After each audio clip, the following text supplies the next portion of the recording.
Assalamualaikum warahmatullahi wabarakatuh. Perkenalkan, nama saya Muhammad Rizal Ikhwan Safa dari Prodi Teknik Elektro, Fakultas Teknik Universitas Negeri Yogyakarta. Saya berasal dari Cirebon. Di sini saya akan menyelesaikan tugas sebagai mahasiswa dalam matkul Fisika, Mekanika, dan Panas. Selanjutnya, sebelum kita mulai dalam pembelajaran selanjutnya, mari kita membaca basmalah terlebih dahulu. Bismillahirrahmanirrahim. Kemudian di sini saya akan menjelaskan tentang bab suhu dan kalor. Apa sih suhu dan kalor itu? Pendahuluan. Dalam keseharian, kita seringkali menemukan atau merasakan suatu keadaan panas atau dingin. Es diketahui lebih dingin dibandingkan benda-benda yang ada di sekitarnya. Contoh lain dalam keseharian kita adalah ketika kita memegang wajan panas, tangan kita akan merasakan panas dan bisa saja tangan kita bisa melepuh. Kemudian ketika knalpot akan panas jika mesin kendaraan dinyalakan. Ketika kita berada dekat benda panas, pada dasarnya terjadi perpindahan kalor dalam bentuk radiasi dari benda panas tersebut ke tubuh kita. Sehingga kita merasakan panas melalui kulit. Perubahan keadaan dari panas menjadi dingin atau sebaliknya selalu berkaitan dengan adanya perpindahan panas atau kalor. Oke, next slide. Pengertian suhu. Apa sih itu suhu? Suhu merupakan ukuran atau derajat panas atau dinginnya suatu benda atau sistem. Suhu didefinisikan sebagai suatu besaran fisika yang dimiliki bersama antara dua benda atau lebih dalam kesetimbangan termal. Next. Ada pertanyaan. Kenapa pada suhu lebih tinggi benda menjadi lebih panas? Misalkan, kenapa suhu yang 20 derajat lebih panas dibandingkan dengan suhu yang berada di 5 derajat?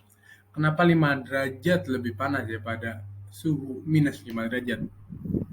Hal itu dikarenakan pada suhu lebih tinggi, atom-atom atau molekul-molekul penyusun benda bergetar lebih kencang. Akibatnya, energi yang dimiliki partikel menjadi lebih tinggi. Ketika kita menyentuh benda tersebut, maka akan terjadi perpindahan energi dari partikel benda tangan kita. Akibatnya, tangan merasakan lebih panas. Pada saat udara panas, molekul-molekul udara bergerak lebih kencang. Molekul-molekul ini menembus kulit kita lebih kencang sehingga kita merasakan lebih panas. Sebaliknya, pada saat udara dingin, molekul-molekul di udara bergerak lebih lambat. Molekul-molekul di kulit kita justru bergetar lebih kencang. Ketika udara dingin bersentuhan dengan kulit, maka sebagian energi yang dimiliki atom-atom di kulit berpindah ke atom-atom di udara. Getaran atom kulit menjadi lebih lambat sehingga kulit merasakan dingin. Next slide. Skala suhu pada termometer. Skala suhu pada termometer itu ada 4. Yang pertama ada skala Reaumur, skala Celsius, skala Fahrenheit, dan skala Kelvin. Oke, kita lanjut. Apa itu pengertian dari skala-skala yang tadi saya sebutkan? Yang pertama itu adalah skala Reaumur. Pada saat penetapan skala suhu, maka orang perlu menentukan dua peristiwa di mana suhunya ditetapkan terlebih dahulu. Dua peristiwa tersebut harus dapat dihasilkan ulang secara mudah dan teliti. Dua peristiwa yang sering digunakan sebagai acuan penetapan adalah peluburan es pada tekanan 1 atmosfer dan air mendidih pada tekanan 1 atmosfer. Suhu peluburan es pada tekanan 1 atmosfer sering disebut titik acuan bawah dan suhu didih air pada tekanan 1 atmosfer sering disebut titik acuan atas.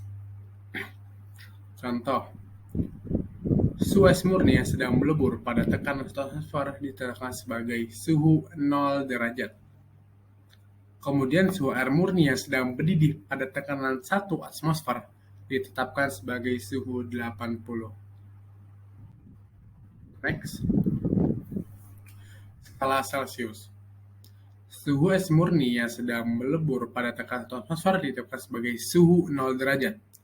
Kemudian suhu air murni yang sedang mendidih pada tekanan 1 atmosfer ditetapkan sebagai suhu 100.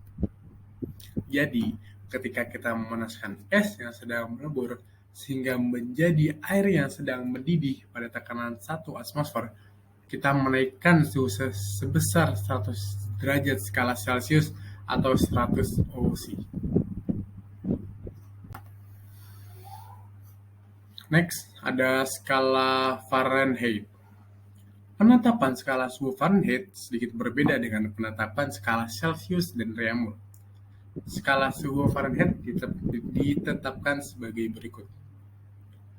Suhu es murni yang sedang melebur pada tekanan 1 atmosfer ditetapkan sebagai suhu 32 derajat. Kemudian suhu air murni yang sedang mendidih pada tekanan 1 atmosfer diterapkan sebagai suhu 212. Jadi, ketika kita menekan es yang sedang melebur hingga menjadi air yang sedang mendidih pada tekanan 1 atmosfer, maka kita menaikkan suhu sebesar 212 kurang 32 jadi 180 derajat skala Fahrenheit atau 180 OV. Selanjutnya ada skala Kelvin. Skala suhu Kelvin ditetapkan sebagai berikut. Suhu ketika partikel-partikel zat di alam semesta tidak bergerak lagi dipilih sebagai titik acuan bawah. Suhu titik acuan bawah ini diambil sebagai 0 derajat mutlak atau 0 Kelvin. Kemudian besar kenaikan suhu untuk tiap kenaikan skala Kelvin sama dengan besar kenaikan suhu untuk tiap kenaikan skala Celcius. Dengan demikian, ada hubungan antara skala Kelvin dan Celcius, yaitu skala Kelvin sama dengan skala Celcius ditambah 273. Contohnya, suhu es murni melebur pada tekanan 1 atmosfer adalah OC dan sama dengan 0 ditambah 273 sama dengan 273 Kelvin. Suhu air murni mendidih pada tekanan 1 atmosfer adalah 100 OC dan sama dengan jadinya 100 ditambah 273 jadi jawabannya 373 Kelvin. Skala Kelvin, ingat, skala Kelvin ditetapkan sebagai skala suhu dalam satuan internasional atau satuan SI. Konversi antar skala suhu.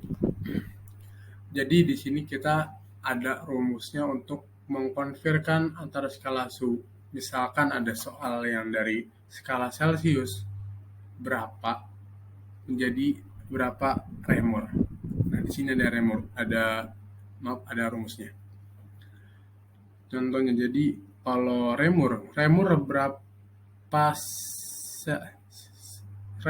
Celcius, jadi rumus adalah R sama dengan 4/5 Celcius. Oke, kita langsung next saja. Ada kalor. Apa sih itu kalor? Kalor adalah salah satu bentuk energi yang bisa berpindah dari benda dengan suhu yang lebih tinggi ke benda yang bersuhu lebih rendah.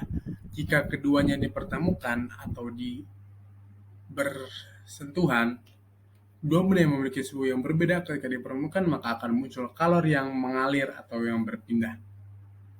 Ketika gini, ada kalor yang berpindah. Selanjutnya, perubahan wujud benda. Ada macam-macam perubahan wujud benda. Yang pertama, ada benda padat menjadi cair, itu disebut mencair. Contohnya adalah es krim yang ditaruh di bawah terik matahari. Kemudian sebaliknya ada cair menjadi padat, contohnya adalah air yang didinginkan atau ditaruh di kulkas akan menjadi es. Kemudian ada mengembun. Mengembun merupakan peristiwa perubahan wujud dari gas menjadi cair. Contohnya adalah saat memasak air, tak hanya ada uap.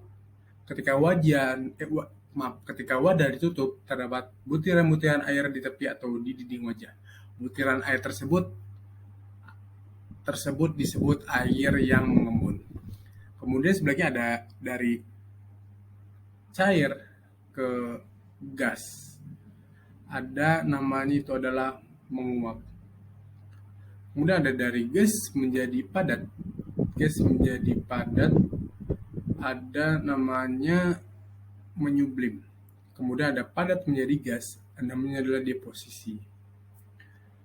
Kemudian next, rumus Calor. Rumus Calor ditetapkan sebagai berikut. Q sama dengan M kali C kali delta T. Ada tips dari saya yang mudah diingat dalam rumus Calor ini adalah Q sama dengan macet. Jadi disingkat saja jadi macet. Masa, C kalor jenis, T delta T atau delta T perubahan suhu. Q sama dengan kalor dalam satuan Joule, dan M adalah massa benda dalam satuan kilogram, dan C adalah kalor jenis dalam satuan Joule per kilogram Kelvin. Kemudian ada delta T sama dengan perubahan suhu. Jadi T2 dikurangin T1. Oke, sudah selesai. Thank you. Sekian dari saya. Mohon maaf apabila ada kesalahan kata dari mulut saya, dan jika benar itu datangnya dari Allah Subhanahu wa Ta'ala. Terima kasih. Wassalamualaikum warahmatullahi wabarakatuh.